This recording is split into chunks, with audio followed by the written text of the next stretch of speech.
فرعون ومن قبله والمؤتفكات بالخاطئة فعصوا رسول ربهم فأخذهم أخذة رابية۔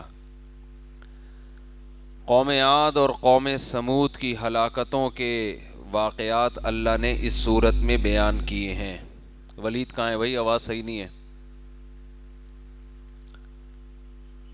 قوم عاد کو اللہ نے تباہ کیا ہوا کے ذریعے، قوم سمود کو آواز کے ذریعے۔ فرمایا جب ہم نے ان قوموں کو تباہ کیا، جیسے کھجور کے تنے پڑے ہوئے ہوتے ہیں ایسے ہی بڑے بڑے لوگ ایسے مرے پڑے تھے جیسے پہلوانوں کو پچھاڑ کے زمین پر گرایا گیا ہو۔ فَهَلْ تَرَى لَهُم مِّن بَاقِيَةٍ، اے مخاطب کیا تجھے ان میں سے کوئی ایک بھی باقی نظر آتا ہے؟ نسلیں ختم ہو گئی۔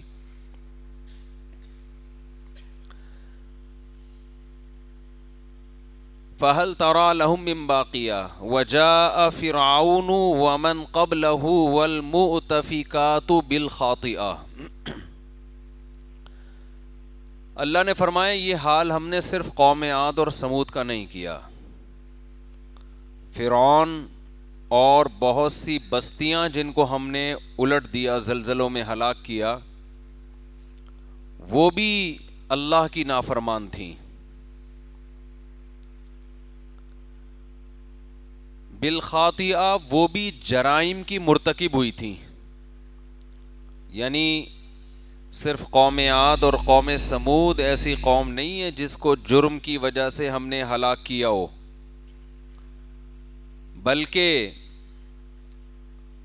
فرعون اور اس کے علاوہ بھی بہت سی بستیاں ایسی ہیں، وجاء جو لائیں الخاطئہ، جرم کو، جنہوں نے جرم کا ارتکاب کیا۔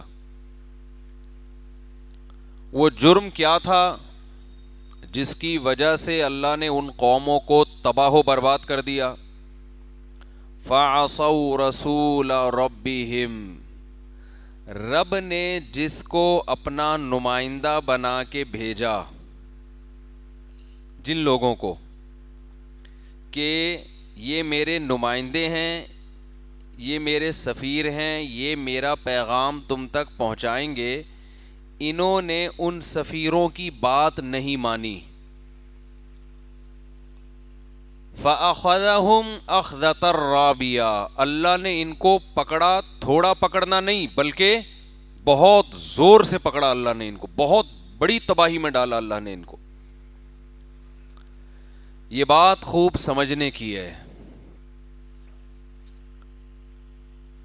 آج دنیا میں پیغمبر کی نافرمانی کو جرم نہیں سمجھا جاتا۔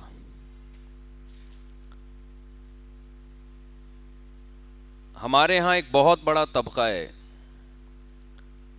جس نے دنیا میں ہر چیز ترقی کو فرض کر لیا ہے۔ ہر چیز کیا ہے؟ ترقی۔ کامیاب قومیں وہ سمجھی جاتی ہیں جن کے پیٹ بھرے ہوئے ہوں، صحتیں اچھی ہوں، غربت نہ ہو، مہنگائی نہ ہو، سڑکیں کھڈوں کے بغیر، اور کرپشن نہ ہو، انسان انسانوں کے حقوق کا محافظ ہو، گالی گلوچ نہ ہو۔ آپ غیر مسلم کنٹریز میں جب سفر کر کے جاتے ہیں، بہت اچھے اخلاق، بہت اچھا ایٹیٹیوڈ، ایئرپورٹ پہ بہت اچھا ایک نظام ہے، سسٹم ہے، آپ کا بیگ کہیں غائب نہیں ہوگا۔ میں ایک دفعہ سفر کر کے آ رہا تھا، پتہ نہیں آسٹریلیا سے یا کسی کنٹری سے، تو کراچی ایئرپورٹ پہ جب میں اترا تو کوئی کراچی کے صاحب تھے، کئی عرصہ باہر رہے ہیں، تو ایئرپورٹ پہ اترا تو ان کا بیگ ہی غائب، لیگیج میں بیگ ہی نہیں۔ انہوں نے کہا لو بھائی، بہت غضبناک کہ یار اس، پھر پاکستان کو برا بھلا کہنے لگے، اس ملک میں یہی ٹینشن ہے، نظم ہی نہیں ہے، کوئی ڈسپلن نہیں ہے، بربادی ہی بربادی۔ بعض دفعہ ایئرپورٹ پہ آپ کو پڈا بھی نظر آئے گا۔ تو اچھے اخلاق سے بات کرنا، انسان کا خیال کرنا، اچھا تو وہ ہوتا ہے جو دوسروں کے ساتھ اچھا سلوک کرے. یہ ذہن بنتا جا رہا ہے ہمارے ہاں نئی جنریشن کا. سمجھ میں آ رہی ہے بات؟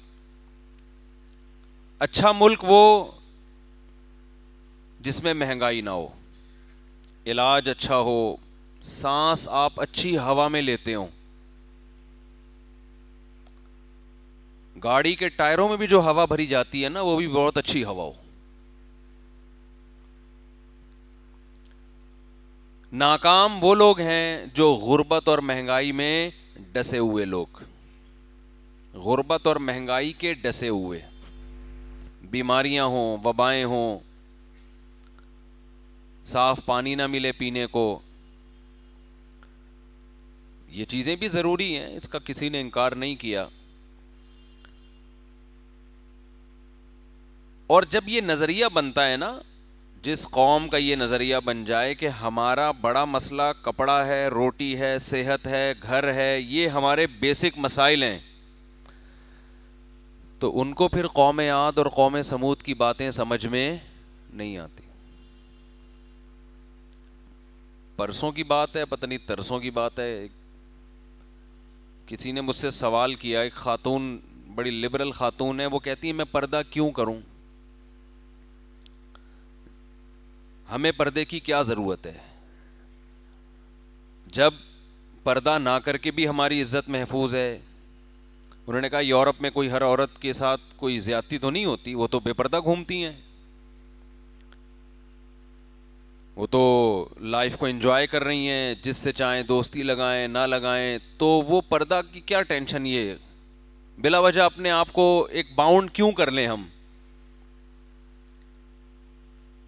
اور ترقی میں کتنی بڑی رکاوٹ ہے پردہ، ان کے بقول ترقی نہیں ہو سکتی، آپ لائف کو صحیح طرح سے انجوائے نہیں کر سکتے. تو وہ کمپیئر کر رہی تھی، دیکھو یورپ میں امریکہ میں پردہ نہیں ہے تو کیا مسئلہ ہے، وہاں پہ سب جاتے ہیں مزے سے ہنسی خوشی زندگی گزارتے ہیں. تو ہمارے ہاں جو پروفیسر ٹائپ کے لوگ ہیں نا، جو مذہب کو زیادہ نہیں مانتے یا اسلام کو مانتے ہیں لیکن جدید قسم کا اسلام چاہیے ان کو، پرانے والے اسلام ان کو سمجھ میں نہیں آ رہا، تو وہ پھر دائیں بائیں باتوں کو گھمانا شروع کرتے ہیں. ایکچولی ایسا نہیں ہے، ایکچولی پردہ تو ہے ہی نہیں، وہ تو دل کا پردہ ہونا چاہیے ایکچولی، وغیرہ وغیرہ. حالانکہ اس کا اصل جواب یہ ہے کہ ہمارا دنیا کا ترقی سب سے بڑا مسئلہ نہیں ہے. اللہ بار بار کہہ رہا ہے اس دنیا کے لیے میں نے تمہیں پیدا ہی نہیں کیا ہے. یہ بات کھوپڑی میں بیٹھ کیوں نہیں رہی ہے بھائی؟ 2 اور 2 4 کی طرح بات ہے. یہ اللہ نے یہاں کے لیے بنایا نہیں ہم کو. اگر اس دنیا کی ترقی یہ کامیابی کی علامت ہوتی تو قرآن کے بقول فرعون سے زیادہ کامیاب دنیا میں کوئی پیدا نہیں ہوا. پھر قوم عاد اور قوم سمود سے زیادہ کامیاب دنیا میں کوئی پیدا نہیں ہوا. قرآن کہہ رہا ہے کہ یہ جو بڑے بڑے پاورفل طاقتور لوگ تھے، طاقتور کا مطلب کامیاب حکومتیں تھیں نا ان کی. بھائی آپ کہہ سکتے ہیں فرعون نے تو بنی اسرائیل پر اتنا ظلم کیا، وہ اس لیے کیا کہ اس کو خطرہ تھا میری حکومت نہ گرانے کے لیے. اگر اس کو خطرہ نہ ہوتا تو یہ کچھ نہ کرتا. وہ اس کو یہ تھا بھائی یہ پیغمبر اس قوم میں آئے ہیں، ان کا کوئی بھروسہ نہیں ہے، میں لوگوں سے کہتا ہوں میں ہی تمہارا رب ہوں، تو ایسا نہ ہو کل یہ میرے اگینسٹ، کیونکہ ان میں یوسف علیہ السلام بھی آئے اور بھی پیغمبر آئے، وہ تو ساری دنیا جانتی تھی، فرعون بھی جانتا تھا. فرعون کے محل میں جو شخص مسلمان ہوا، جس نے اپنے اسلام کو چھپایا ہوا تھا، تو جو وہ ایک شخص تھا جس نے اپنے ایمان کو چھپایا ہوا تھا.